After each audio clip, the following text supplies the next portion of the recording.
गुढीपाडवा व नूतन वर्षाच्या प्रारंभी चैत्र वासंतिक नवरात्र उत्सव देवीची चैतन्यपूर्ण आगमन मिरवणूक आनंद चॅरिटेबल ट्रस्ट आनंद चॅरिटेबल ट्रस्टच्या वतीने आयोजित होत असलेल्या जांभळी नाका येथील श्री छत्रपती शिवाजी महाराज मैदान येथे गुढीपाडवा व नूतन वर्षाच्या प्रारंभी देवीचे आगमन मोठ्या जल्लोषात करण्यात आले। या मिरवणुकीत देवीच्या आगमनासाठी 300हून अधिक पथक तसेच संपूर्ण ठाणे जिल्ह्यातून वारकरी संप्रदायाचे वारकरी पथके, सांज पथक, बँड पथक, दांडपट्टा, महिलांचे व पुरुषांचे लेझिम पथक, घोडेस्वार, मावळे, तुळशी वृंदावन डोक्यावर घेऊन चालणाऱ्या महिला अशी जय्यत तयारी देवीच्या स्वागतासाठी सज्ज झाली होती। या देवीच्या स्वागतासाठी पोलीस कर्मचाऱ्यांनीही भक्तिपूर्वक देवीचे रथ ओढून स्वागत केले।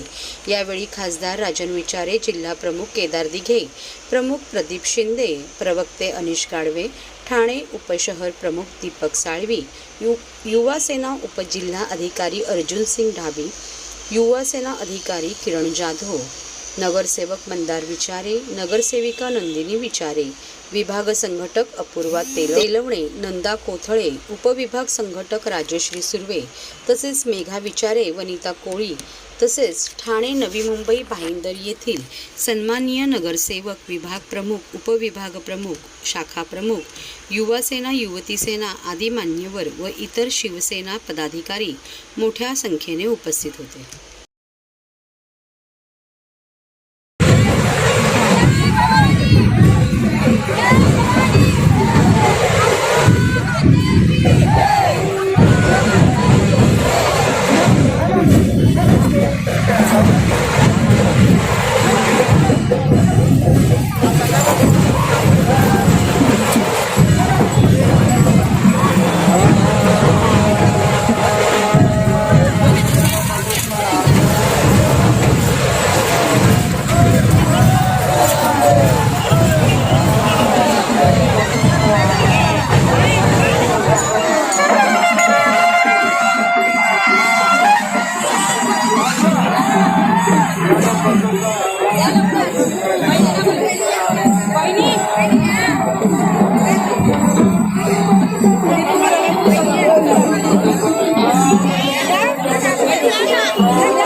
सर्व नागरिकांना आवाहन करण्यात येत आहे की सध्या डासांमार्फत पसरणाऱ्या डेंग्यू या आजाराचा प्रसार रोखण्यासाठी प्रत्येकाने पुढील प्रमाणे कार्यवाही करावी. डेंग्यू आजार एडिस इजिप्ती हा डास चावल्याने होतो. या डासांची पैदास साचलेल्या किंवा साचवलेल्या स्वच्छ पाण्यामध्ये होते. 8 दिवसांपेक्षा जास्त दिवस पाणी उघडे व साचून राहिल्यास त्यात डास अंडी घालतात. अंड्यांच्या अळ्या तयार होऊन पुढे डास तयार होतात. यासाठी आपल्या घरातील पाणी साठे उदाहरणार्थ बॅरल्स, पिंपे, टाक्या, हौद, रांजणे इत्यादी दर आठवड्याला रिकामे करून घासून पुसून कोरडे करून पुन्हा भरावे. 1 दिवस कोरडा दिवस म्हणून पाळावा. पाणी साठ्यांना घट्ट झाकणे बसवावीत किंवा जुनी साडी, चादर, धोतर यांनी बांधून झाकून ठेवावीत, म्हणजे डास त्यात जाऊन अंडी घालणार नाहीत. घराच्या गच्चीवर, आजूबाजूला, अंगणात कोठेही पाणी साचू देऊ नये. भंगार सामान उघड्यावर टाकू नये. उदाहरणार्थ टायर्स, प्लास्टिक सामान, कुंड्या, टाकाऊ वस्तू इत्यादी. अशा सामानात पावसाचे पाणी साठून त्यात डेंग्यूच्या डासांची पैदास होते. घरातील कूलर्स, फ्रीजच्या पाठीमागील ट्रे हे देखील वेळोवेळी कोरडे करावेत. लक्षात ठेवा, नुसत्या फवारणीने डास घनता कमी होत नाही, तर त्यासाठी डास पैदास ठिकाणे नष्ट करणे ही आपल्या सर्वांची जबाबदारी आहे. कोणताही ताप अंगावर न काढता जवळच्या शासकीय रुग्णालयात मोफत औषधोपचार घ्या. अशा प्रकारे नागरिकांनी सहकार्य केल्यास डेंग्यूचा प्रसार रोखणे सहज शक्य आहे.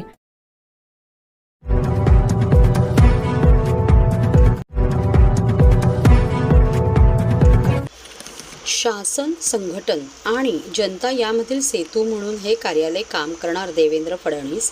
गुढीपाडव्याच्या मुहूर्तावर ठाण्यात भाजपाच्या नूतन कार्यालयाचे उपमुख्यमंत्री देवेंद्र फडणवीस यांच्या हस्ते उद्घाटन. भाजपचे नूतन कार्यालय ही एक वास्तू इमारत नाही तर परिवार आहे. तेव्हा शासन, संघटन आणि जनता यामधील सेतू म्हणून हे कार्यालय काम करतील, अशी ग्वाही राज्याचे उपमुख्यमंत्री देवेंद्र फडणवीस यांनी दिली. ठाण्यातील वर्तकनगर परिसरात भाजपच्या वतीने नव्याने उभारण्यात आलेल्या भारतीय जनता पार्टी विभागीय कार्यालयाचे उद्घाटन मंगळवारी गुढीपाडव्याच्या मुहूर्तावर उपमुख्यमंत्री देवेंद्र फडणवीस यांच्या हस्ते करण्यात आले. त्यावेळी ते बोलत होते. लोकसभा निवडणुकीच्या धामधुमीत भाजप ठाणे जिल्हाध्यक्ष संजय वाघुले यांच्या कार्यकाळात ठाण्यात सुरू झालेल्या भाजपच्या प्रशस्त कार्यालयामुळे कार्यकर्त्यांमध्ये एक वेगळीच ऊर्जा निर्माण झाली आहे.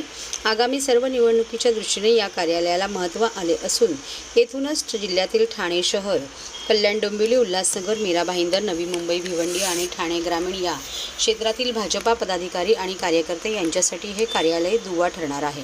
ठाण्यातील रेमंड कंपनीच्या आवारात दुमजली कार्यालयाच्या उद्घाटन समारंभाला कपिल पाटील, रवींद्र चव्हाण, आमदार संजय केळकर, आमदार गणेश नाईक, आमदार निरंजन डावखरे, माजी खासदार डॉक्टर विनय सहस्रबुद्धे, माजी खासदार संजीव नाईक, आमदार श्रीकांत भारतीय, ठाणे लोकसभा प्रभारी जयप्रकाश ठाकूर, गीता जैन, आमदार मंदा म्हात्रे, आमदार रमेश पाटील, महेश चौगुले, महेश बालदी, प्रदेश सरचिटणीस माधवी नाईक, भाजपा जिल्हाध्यक्ष संजय वाघुले, वीणा भाटिया, सुरेश हावरे आदींसह भाजपचे ठाणे तसेच रायगड जिल्ह्यातील पदाधिकारी उपस्थित होते.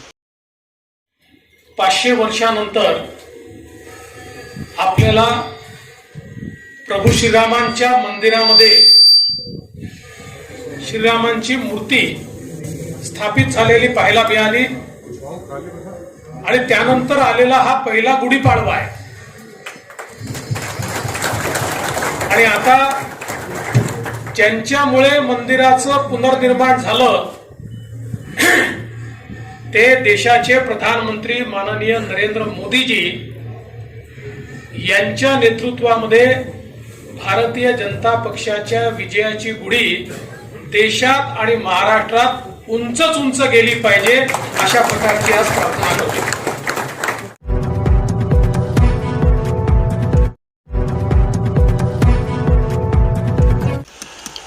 घरफोडी करण्यासाठी विमानाने येणाऱ्या चोरास ठाणे गुन्हे शाखेने केली अटक.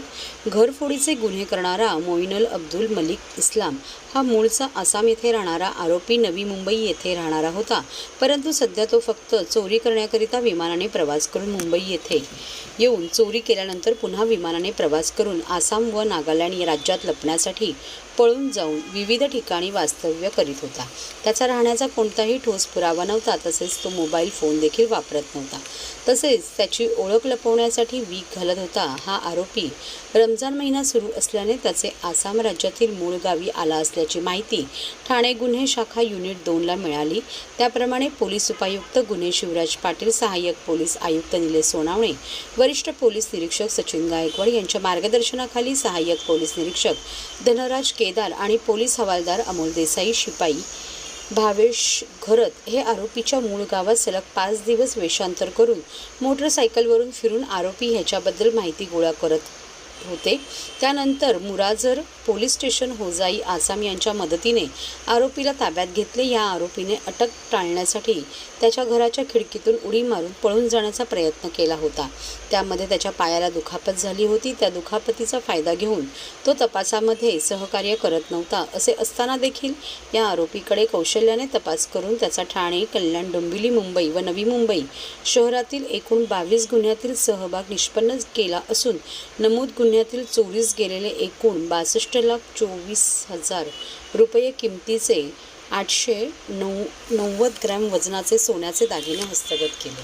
त्यामध्ये जे काही प्रॉपर्टी ऑफेन्सेस आहेत याच्या अनुषंगानं शोध घेण्यासंदर्भात माननीय पोलीस आयुक्त आशुतोष डुमरे सरांचे आदेश आहेत.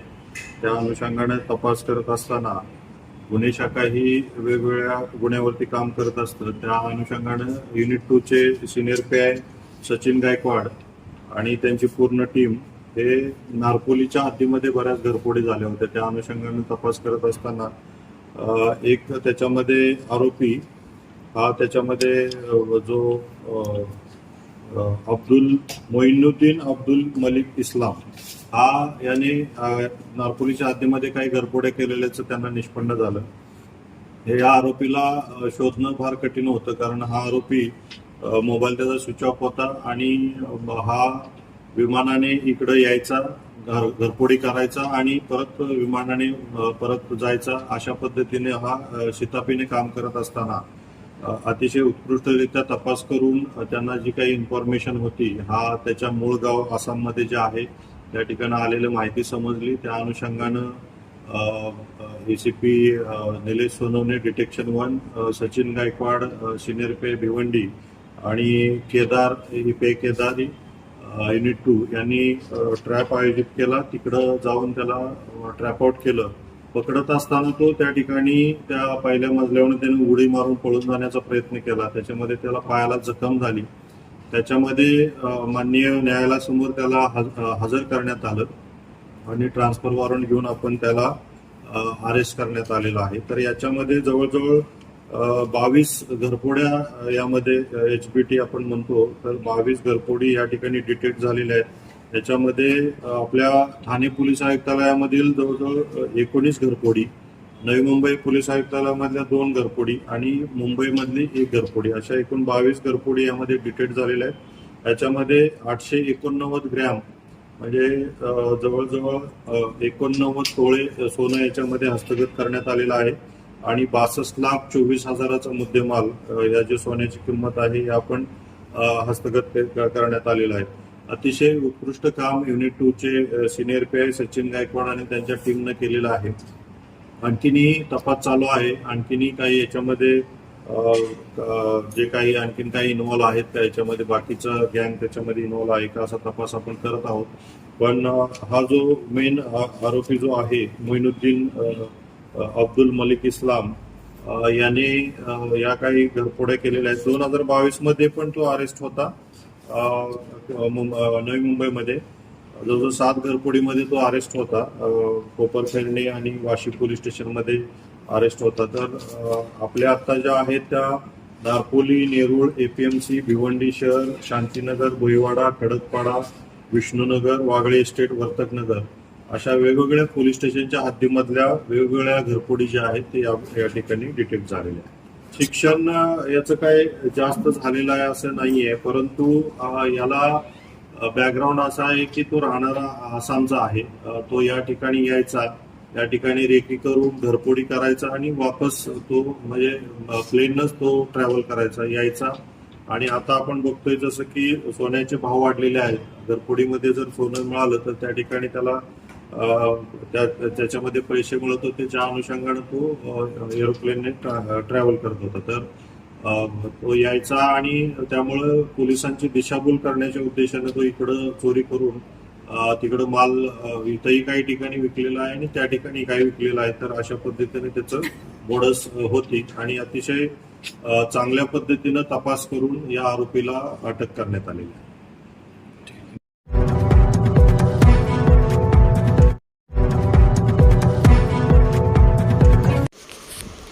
आगरी कोळी समाजात उल्लेखनीय काम करणाऱ्या मान्यवरांचा सत्कार. चैत्र नवरात्र उत्सवात पहिल्या दिवशी देवीची स्थापना करून आरतीनंतर संतोष चौधरी प्रस्तुत दादूस आला रे या कोळी गीताचा कार्यक्रम सादर करण्यात आला होता. या कार्यक्रमाच्या पहिल्याच दिवशी ठाणेकर नागरिकांनी मोठ्या प्रमाणात उपस्थित राहून देवीचे दर्शन करून या कोळी गीत कार्यक्रमाचा आनंद घेतला. या कार्यक्रमामध्ये ठाणे, नवी मुंबई, मीरा भाईंदर क्षेत्रातील आगरी व कोळी समाजातील उल्लेखनीय काम करणाऱ्या मान्यवरांचा गौरव करून त्यांना सन्मानित करण्यात आले. सत्कारमूर्ती ठाण्यातील श्री मनीष लीला चंद्रकांत वैती, श्री दिलीप वसंत नाखवा, श्री संदीप प्रभाकर कोळी, आनंदिता कुणाल कोळी, चैताली सुरेश नाखवा, डॉक्टर अंकित संतोष कोळी, सौ शर्मिला दिनेश पाटील, सौ करिश्मा केविन कोळी नाखवा, श्री अनंत पांडुरंग पाटील इत्यादी मान्यवरांचा सत्कार करण्यात आला. त्याचबरोबर कार्यक्रमासाठी आलेल्या दादूस यांना सन्मानित केले.